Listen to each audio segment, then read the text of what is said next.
Last 6 days నుంచి Iran ఇంకా Israel మధ్య భీకర యుద్ధం నడుస్తుంది. అయితే ఇప్పుడు ఈ యుద్ధంలోకి అమెరికా ఎంట్రీ ఇచ్చింది. నిన్నటి వరకు కూడా కేవలం ఇజ్రాయెల్ ఇంకా ఇరాన్ ఈ రెండు దేశాలే యుద్ధం అంటే ఒకరిపైన ఒకరు దాడులకు దిగుతున్నాయనే వార్తలు కూడా మనం విన్నాం. అయితే ఇవాల్టి నుంచి ఇజ్రాయెల్ పేరు కాస్త వెనక్కి వెళ్ళిపోయింది. ఈ సీన్లోకి ఇప్పుడు అమెరికా ఎంట్రీ ఇచ్చింది. అయితే ఇప్పటికే అమెరికా ఇరాన్ను చాలాసార్లు హెచ్చరించింది. ఏకంగా ఇవాళ అమెరికన్ అధ్యక్షుడు డొనాల్డ్ ట్రంప్ కూడా చాలా సీరియస్ వార్నింగ్ ఇచ్చారు.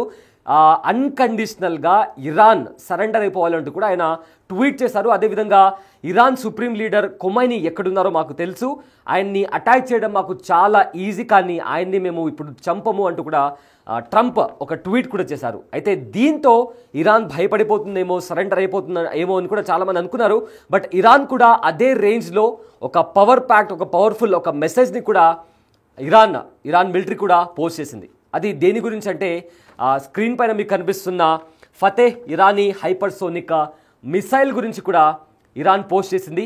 అయితే ఈ మిసైల్తో మేము భీకరమైన విధ్వంసాన్ని సృష్టిస్తామంటూ కూడా ఇరాన్ హెచ్చరించింది. అంతేకాదు ఒకవేళ ఇజ్రాయెల్కి సపోర్ట్గా ఏ దేశం వచ్చినా కూడా వాటిపైన కూడా మేము ఖచ్చితంగా దాడి చేస్తామంటూ కూడా గతంలో కూడా చెప్పింది. అండ్ ఇప్పుడు కూడా ఇరాన్ ఆ విషయాన్ని కూడా చాలా స్పష్టంగా చెప్పింది.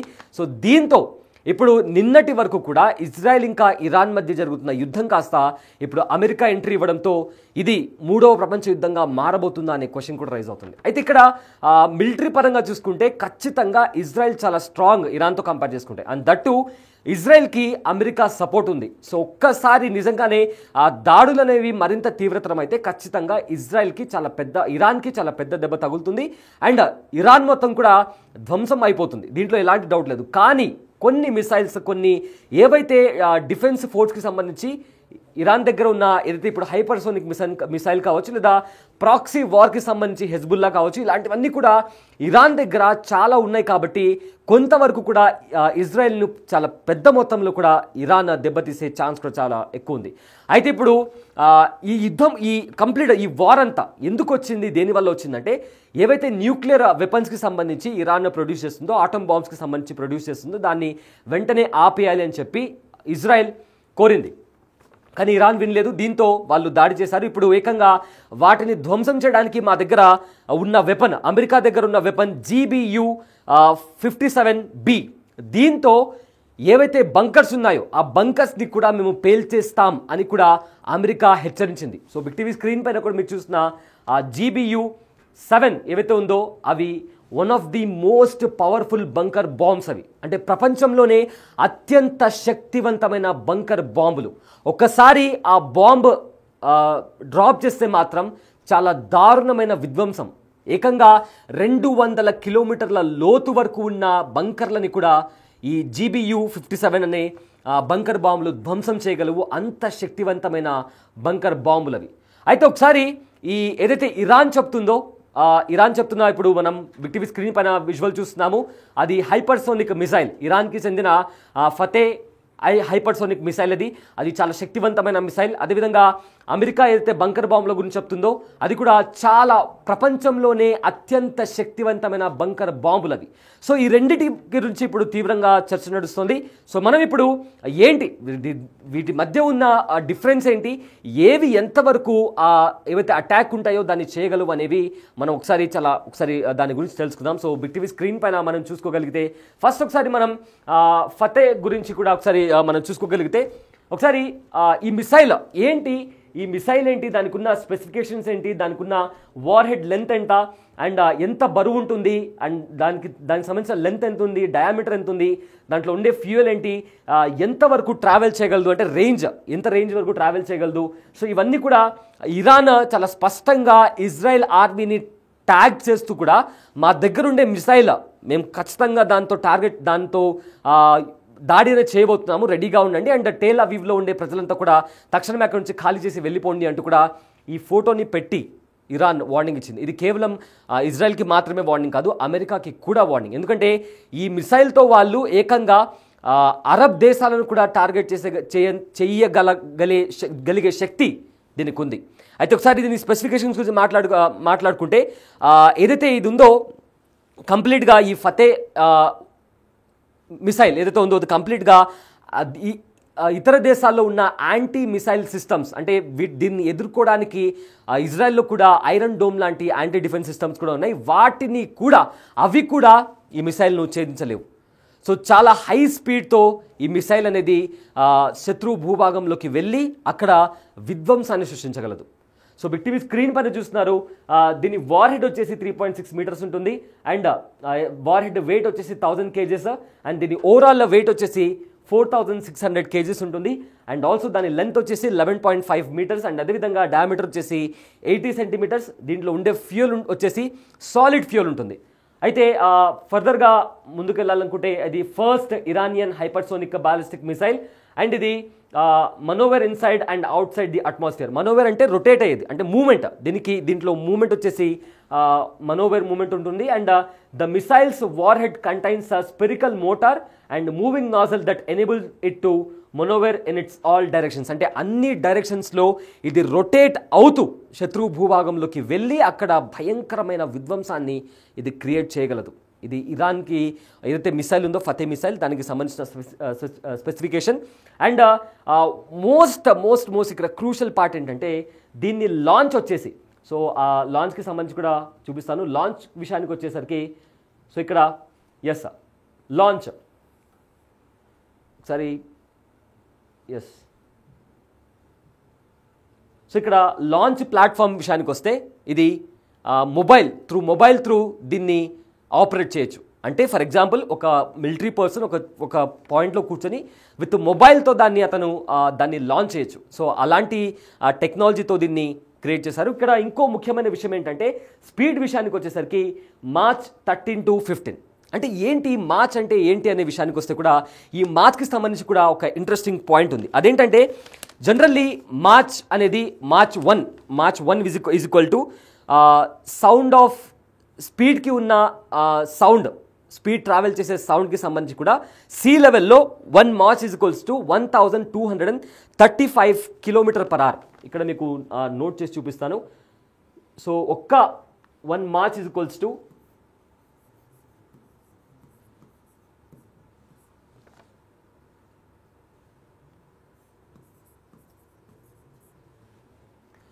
సో ఇక్కడ 1 March is equals to 1235 km/h. Just ఒక్క మార్చ్కి ఉండే సౌండ్ అంటే ఇప్పుడు సౌండ్ ట్రావెల్ చేసుకుంది అనుకోండి, స్పీడ్ ట్రావెల్ చేస్తున్నప్పుడు దానికి ఒక సౌండ్ ఉంటుంది. సో ఏరోప్లేన్ వెళ్ళేటప్పుడు కూడా మనకు ఒక సౌండ్ వస్తుంది. సో అలా 1 March is equals to 1235 km/h. అలాంటిది 13 టైమ్స్ ఎక్కువ, 13 to 15 టైమ్స్ ఎక్కువ. అంటే ఆ సౌండ్ మనిషి లోపల ఉన్న బ్రెయిన్ అనేది డెడ్ అయిపోయేంతలా భయంకరమైన, అంటే స్కల్ కూడా బ్రేక్ అయ్యేంతలా భయంకరమైన సౌండ్ ఉంటుంది. 13 to 15 అంటే ఒకవేళ మార్చ్ 13 అనుకుందాం. మార్చ్ 13 అంటే 16,055 km/h. అంత సౌండ్, అంత భయంకరమైన సౌండ్ ఈ మిసైల్ ఒకవేళ లాంచ్ చేస్తే వస్తుంది. ఒకవేళ 15 మార్చ్ అనుకుంటే 18,525 km/h. సో నార్మల్గా సముద్రం దగ్గర మీరు నార్మల్గా వెళ్ళి నిలబడినప్పుడు ఆ అలలు వచ్చినప్పుడు ఎలాంటి సౌండ్ వస్తుంది మనకు? చాలా ఒక కైండ్ ఆఫ్ మనం అంత బేరబుల్గా ఉంటుంది. కానీ సీ లెవెల్ దగ్గర ఉండే సౌండ్ అనేది చాలా ఎక్కువగా ఉంటుంది, చాలా హై డెసిబుల్స్లో ఉంటుంది. అలాంటిది 13 to 15 టైమ్స్ ఎక్కువ అంటే ఎలాంటి ఇంపాక్ట్ క్రియేట్ చేయగలదో మనకి ఇక్కడ చాలా స్పష్టంగా అర్థమవుతుంది. సో ఇది ఈ మిసైల్కి సంబంధించిన హైపర్సోనిక్ మిసైల్కి సంబంధించిన స్పెసిఫికేషన్స్. ఇది ఎంతవరకు దాడి చేయగలదు, ఎలాంటి విధ్వంసాన్ని ఇది క్రియేట్ చేయగలదు అనేది కూడా దీనికి సంబంధించిన అప్డేట్. అయితే దీని రేంజ్ వచ్చేసి 1400 కిలోమీటర్స్. 1400 కిలోమీటర్స్లో కేవలం 6 నుంచి 7 నిమిషాల లోపు ఇది ట్రావెల్ చేయగలదు. అంత హై స్పీడ్తో, అంటే ఆ నిమిషంలోనే అక్కడ ఉండే డిఫెన్స్ సిస్టమ్స్ ఈ మిసైల్ని గాల్లో ఉన్నప్పుడే పేల్చేయాలి. లేకపోతే విధ్వంసం అనేది ఒక రేంజ్లో, అంటే ఊహించని రీతిలో ప్రాణ నష్టం, ఆస్తి నష్టం, కోలుకోలేని ఎదురు దెబ్బ కూడా ఇజ్రాయెల్కు, అదేవిధంగా ఇది ఏ దేశం మీదైతే దాడి చేస్తుందో ఆ దేశానికి సంబంధించిన భూభాగంలో ఇలాంటి ప్రమాదం చోటు చేసుకుంటుంది. అయితే ఇప్పుడు అమెరికా ఏదైతే బంకర్ బాంబుల గురించి మాట్లాడుతుందో దాని గురించి ఒకసారి చూసుకుంటే మనం ఇక్కడ బంకర్ బాంబ్స్ వచ్చేసి ఇక్కడ మనకు కనిపిస్తుంది. ఇలాంటి ఒక ఫ్లైట్లో, ఇలాంటి ఒక ఎయిర్ క్రాఫ్ట్లో ఆ బంకర్ బాంబ్ని తీసుకువెళ్ళి డ్రాప్ చేస్తారు. డ్రాప్ చేసినప్పుడు ఈ బంకర్ బాంబ్ ఏదైతే ఉందో ఇది ఏకంగా 200 కిలోమీటర్ల లోపలి వరకు కూడా పెనిట్రేట్ అవుతుంది, అంటే చొచ్చుకు వెళ్తుంది. వెళ్ళి అక్కడ ఎంత సాలిడ్ పవర్ఫుల్ బంకర్ ఉన్నా కూడా దాన్ని కంప్లీట్గా డిస్ట్రాయ్ చేయగలదు, దాన్ని కంప్లీట్గా డ్యామేజ్ చేయగలిగే శక్తి ఈ బంకర్ బాంబ్కి ఉంది. దీని పేరు GBU-57B. ఒకసారి బిగ్ టీవీ స్క్రీన్ పైన మీకు విజువల్స్ కనిపిస్తున్నాయి. అది లోపలికి వెళ్ళేటప్పుడు అంటే కంప్లీట్గా పెనిట్రేట్ అయ్యి లోపల ఏకంగా లెంత్ దాని మొత్తం వచ్చేసి 200 మీటర్ 200 ఫీట్స్, సారీ కిలోమీటర్స్ అని చెప్పాను, subject to the correction.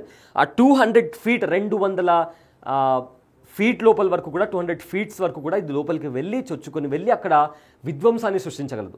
So ఏదైతే బంకర్స్ ఉన్నాయో ఇందాక నేను చెప్పినట్టు ట్రంప్ ఒక ట్వీట్ చేశారు, కొమైనీ ఎక్కడున్నారో మాకు తెలుసు, ఆయన ఏ బంకర్లో దాక్కున్నారో తెలుసు, ఆయనని టార్గెట్ చేయడం మాకు చాలా ఈజీ అని అంత తేలికగా ఎందుకు చెప్పాడు ట్రంప్ అంటే కారణం ఇదే. ఏదైతే GBU-57B ఉందో దాని కారణంగానే ట్రంప్ ఆ మాట చెప్పడం జరిగింది. అండ్ వీళ్ళు ఏదైతే ఇరాన్ వాళ్ళు ఆటమ్ బాంబ్స్ని ప్రొడ్యూస్ చేస్తున్నారో ఇంకా న్యూక్లియర్ వెపన్స్ని ప్రొడ్యూస్ చేస్తున్నారో అక్కడుండే బంకర్లను ధ్వంసం చేయడానికి ఇది చాలా ఈజీగా అక్కడికి వెళ్ళి ఆ టార్గెట్ను చాలా ఈజీగా నాశనం చేయగలదు. ఇలాంటి పవర్ఫుల్ బంకర్ బాంబ్స్ అనేవి అమెరికా దగ్గర ఉన్నాయి. అయితే దీని స్పెసిఫికేషన్స్ గురించి మాట్లాడుకోవాల్సి వస్తే ఇది ఏకంగా 30,000 పౌండ్ల బరువు ఉంటుంది. 30,000 పౌండ్ల బరువు అంటే ఏకంగా 13,607.771 కేజెస్. సో 30,000 పౌండ్స్ అంటే ఏకంగా 13,607 కిలోగ్రామ్స్ అంత వెయిట్ ఉంటుంది. ఇక ఫర్దర్గా ఇది న్యూక్లియర్ వెపన్. అయితే దీనికి సంబంధించి ఇది one of the most powerful weapon in the world. ప్రపంచంలోనే ఉన్న శక్తివంతమైన ఆయుధాల్లో ఇది కూడా ఒకటి. అండ్ ఇది క్రియేట్ చేసే విధ్వంసం ఎలా ఉంటుందంటే ఎలాంటి బంకర్ అయినా ఎంత సాలిడ్గా ఉన్నా కూడా 200 ఫీట్స్ లోపల ఉండే బంకర్స్ని కూడా ఇది లోపలికి వెళ్ళి చొచ్చుకుని వెళ్ళి దాన్ని ధ్వంసం చేయగల శక్తి ఈ బంకర్ బాంబ్కి ఉంది. అయితే దీని లెంత్ వచ్చేసి 20.5 ఫీట్, అంటే ఒక 6 ఫీట్ ఒక వ్యక్తి ఉన్నాడు అనుకుందాం, అతని పైన ఇంకో ఇద్దరు నిలబడితే ఎంత హైట్ ఉంటుందో అంత హైట్ ఉంటుంది ఈ బంకర్ బాంబ్. దీని డయామీటర్ వచ్చేసి 31.5 మీటర్స్ ఉంటుంది. ఇంకా దీంట్లో దగ్గర 240 కేజీల ఎక్స్ప్లోజివ్ మెటీరియల్, అంటే భయంకరమైన ఎక్స్ప్లోజివ్ మెటీరియల్ ఇందులో ఉంటుంది. రకరకాల ఎక్స్ప్లోజివ్ మెటీరియల్ అది వచ్చేసి 240 కేజీల ఎక్స్ప్లోజివ్ మెటీరియల్ అంటే ఒక్కసారి అది నార్మల్గా మనం దీపావళి అప్పుడు ఒక చిన్న లక్ష్మీ బాంబ్ కానీ ఆటం బాంబ్ కానీ పేలిస్తే దాని నుంచి వచ్చే పొగ కానీ లేదా సౌండ్ కానీ ఎంత వినడానికి కాస్త అప్పుడప్పుడు చెవులు కాస్త గుయ్యి అని మనం వినలేము కొంచెం సేపు వరకు. అలాంటిది 240 కేజీల ఎక్స్ప్లోజివ్ అంటే ఆ బంకర్ని ధ్వంసం చేయడం చాలా ఈజీ ఈ బంకర్ బాంబ్స్కి. సో ఫర్దర్గా ఇంకా దీనికి పెనిట్రేషన్ వచ్చేసి ఇందాక నేను చెప్పుకున్నట్టు అంటే చొచ్చుకుపోయే ఎంత లోపల వరకు చొచ్చుకుపోతుంది అంటే 200 ఫీట్ అంటే 200 అడుగుల లోపల వరకు కూడా ఇది పెనిట్రేట్ అయ్యి ఆ బంకర్స్ని ఈజీగా డిస్ట్రాయ్ చేయగలదు. అయితే దీని పర్పస్ ఏంటి, ఎందుకు తయారు చేశారు అంటే బంకర్స్ను ధ్వంసం చేయడం. అదేవిధంగా ఇప్పుడు యుద్ధం జరిగేటప్పుడు కొమైనీ ఇప్పుడు బంకర్లో ఉన్నారనే సమాచారం వస్తుంది.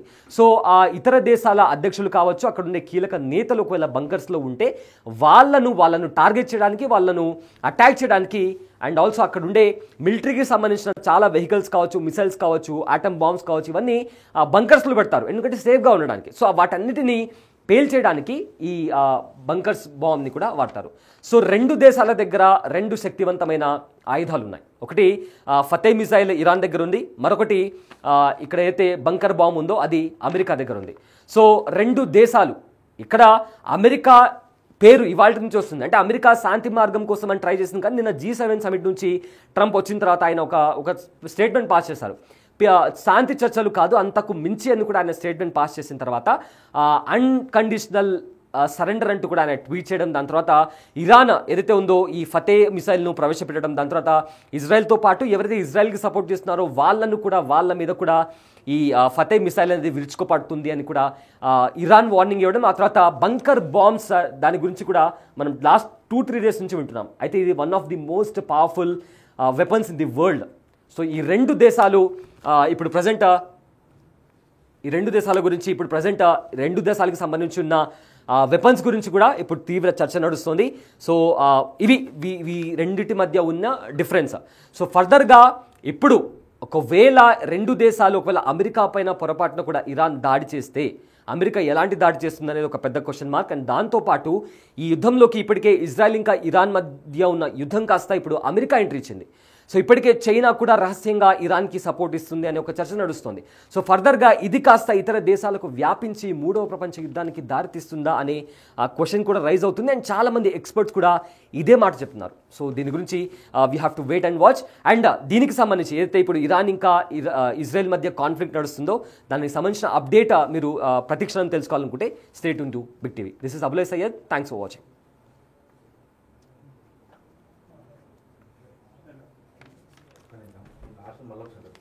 ఏది బిగ్ టీవీయా? Okay right.